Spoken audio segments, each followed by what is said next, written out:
There is a certain kind of person who will carry everything alone. Not loudly. Not dramatically. Quietly. They are the ones who say, "I'm fine," even when their chest feels tight. The ones who solve problems in silence. The ones who show up for everyone else, but disappear when they need support themselves. If you ask them how they're doing, they'll smile. They'll deflect. They'll change the subject. Not because they don't need help, but because asking feels unsafe. We're told that strength looks like independence. That capable people don't lean too much. That asking for help is weakness dressed as honesty. Handle it yourself. Don't be a burden. Other people have it worse. These messages are subtle. They are cultural. And they sink in early. So the person who struggles to ask for help learns a rule without realizing it. My needs are optional. My pain is inconvenient. My strength is measured by how little I require. From the outside, they look admirable, self-sufficient, reliable, calm under pressure. But inside, something else is happening. They rehearse asking for help. Then they delete the message. They imagine being misunderstood. They imagine being rejected. They imagine owing something they won't be able to repay. So they say nothing.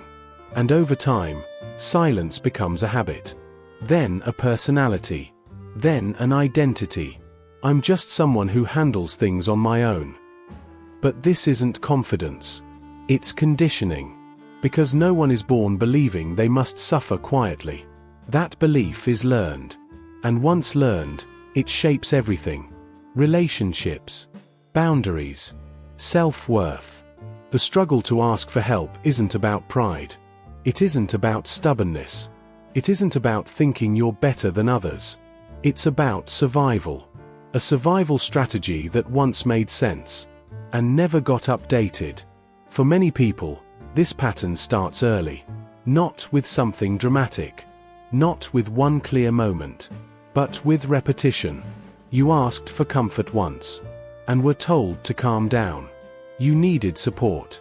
And were met with stress, distraction, or silence. You reached out. And learned it complicated things. So your nervous system took notes. Needing creates tension. Asking disrupts peace. Depending leads to disappointment. No one said these words out loud. They didn't have to. Children are excellent observers. They learn quickly what is welcomed and what is tolerated. What brings closeness. And what brings distance. So you adapted. You became easy. Low maintenance. Independent before you were ready. You learned to self-soothe. To think things through alone. To cry quietly. To fix problems before anyone noticed they existed. At first, this skill was praised. You're so mature. You're so strong. You don't need much. And that praise felt like love. But what it actually rewarded was self-erasure. Not because your caregivers were cruel. Often, they were overwhelmed. Tired. Doing the best they could. But a child doesn't need perfection. They need responsiveness. And when help doesn't arrive consistently, the mind fills in the gap. I must not need too much. I must not ask too often. I must handle it myself. This belief doesn't stay in childhood. It grows up with you. It shows up when you're sick and don't tell anyone. When you're overwhelmed and push through anyway. When you're drowning and still saying, "I've got it." You don't feel entitled to help. You feel like you have to earn it. So you become useful. Dependable. The strong one. But strength, when it's built on silence, comes at a cost. Because every unspoken need goes somewhere. Every swallowed request leaves weight behind. And eventually, the body starts asking the questions the mouth won't. Fatigue. Tension. Burnout. Not because you're weak, but because you were never meant to do this alone. As an adult, the struggle to ask for help doesn't feel dramatic. It feels quiet. Heavy. Lonely in a crowded room. You'll help others without hesitation. Drop everything. Offer solutions. Listen deeply. But when it's your turn, something tightens. You minimize. You delay. You convince yourself it's not that bad. You wait until things are unbearable. And then you still hesitate. Because asking for help feels like exposure. Like standing in front of someone without armor. You worry about being too much. You worry about being a burden. You worry about what you'll owe afterward. So you choose exhaustion over vulnerability. And over time, this creates a strange contradiction. You crave closeness. But you keep people at a distance. You want support. But you don't know how to receive it. When someone offers help freely, it feels suspicious. You search for the cost. The hidden expectation. The future guilt. Because in your nervous system, help is never free. It always came with tension. With disappointment. With strings. So independence becomes safety. Not because you don't value connection. But because connection once felt unpredictable. This is why advice like just ask for help doesn't work. It skips the emotional math. For someone like this, asking isn't neutral. It's loaded. It carries history, memory, old lessons that say, don't need too much. So when you struggle alone, it's not stubbornness. It's self-protection. Not resistance, but reflex. And the most painful part? You often don't feel proud of this strength. You feel tired. You wish someone would notice without you asking. You wish someone would insist. You wish you didn't have to translate your pain into something acceptable. But wishing doesn't undo the habit. That comes later. Slowly. Gently. At some point, it's no longer just hard to ask for help. It becomes hard to receive it. Someone offers support. Genuinely. Calmly. And instead of relief, you feel tension. Your body tightens. Your thoughts race. You look for the catch. Because help, in your history, was never simple. It came late. It came inconsistently. Or it came with emotional consequences. So your system learned something important. If I accept help, I lose control. Control became safety. Self-reliance became protection. When you handle everything yourself, you know the cost. You know the limits. You know what to expect. But when someone steps in, there's uncertainty. Will they resent me later? Will I owe them? Will they see me differently? So you preemptively refuse. Or you downplay. Or you say yes, but don't fully lean in. And then there's the guilt. Even when help is offered freely, it doesn't feel free. It feels heavy. You feel guilty for needing it. Guilty for taking time. Guilty for being seen in a moment of weakness. So you compensate. You overthank. You overgive later. You make sure the scales are balanced. Because deep down, there's a belief running quietly in the background. My value comes from what I provide, not from what I need. This is why rest feels uncomfortable. Why care feels undeserved. Why being held emotionally feels awkward instead of soothing. It's not because you don't want support. It's because support once came with emotional risk. So independence becomes more than a habit. It becomes identity. I'm the strong one. I've got it handled. I don't need much. But this strength is expensive. It costs softness. It costs ease. It costs the kind of connection where you don't have to perform. And eventually, even the strongest people feel the strain. Not because they weren't capable, but because they were carrying more than anyone was meant to. Underneath the struggle to ask for help, there is often grief. Not loud grief. Not obvious grief. Quiet grief. The grief of realizing you learned to survive too early. The grief of noticing how long you've been strong without being supported. The grief of understanding that what you call independence was, in part, necessity. This realization can hurt. Because it brings up a question that doesn't have an easy answer. Who would I be if I had been held more? You might feel sadness for your younger self. The one who figured things out alone. The one who didn't feel safe enough to need openly. And that sadness doesn't mean your caregivers failed completely. It doesn't mean anyone was evil or intentional. It simply means something important was missing. Consistency. Attunement. Someone who stayed present when things were hard. So you became that person for yourself. And that deserves recognition. But it also deserves honesty. Because when you never learned that help could be safe, your nervous system stayed on guard.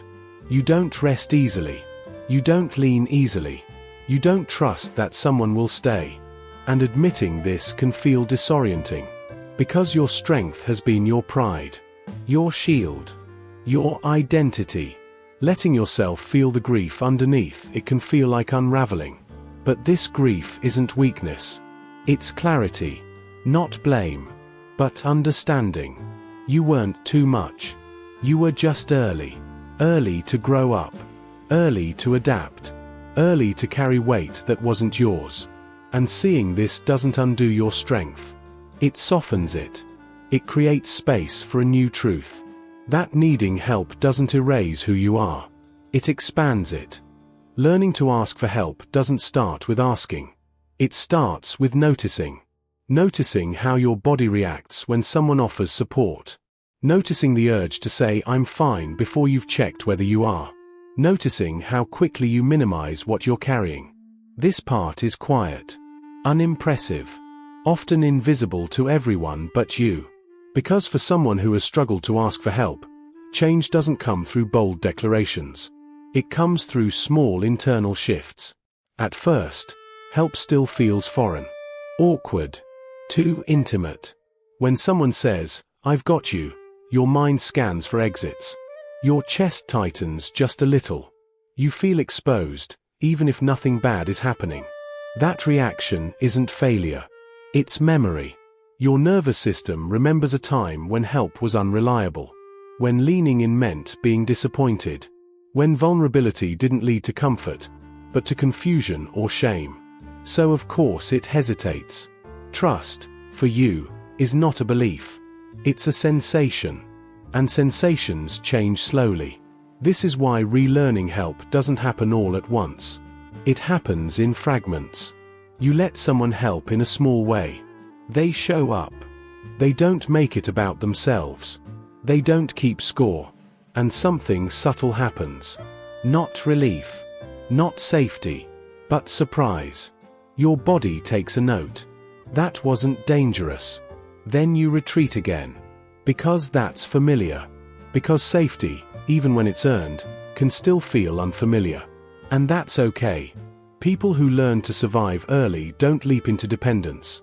They inch toward connection. You might start by asking for practical help instead of emotional help. A ride. A task. Something concrete. Because emotional needs feel riskier. Messier. Harder to contain. So you build tolerance first. You let yourself receive without immediately compensating. Without apologizing excessively. Without promising to make it up later. This part is uncomfortable. Your mind will protest. I should handle this myself. I don't want to bother them. I don't want to owe anything. But beneath those thoughts is a deeper fear. What if I get used to this? What if I need more? Needing more once felt dangerous. Because more meant disappointment. Or absence. Or emotional consequences you didn't know how to manage. So you learned to need less. Now, relearning means allowing yourself to need in measured doses. At your pace. With the right people. Not everyone deserves access to your vulnerability. This is important. Learning to ask for help does not mean opening yourself to everyone. It means becoming discerning. Safe people feel different. They don't rush you. They don't interrogate your pain.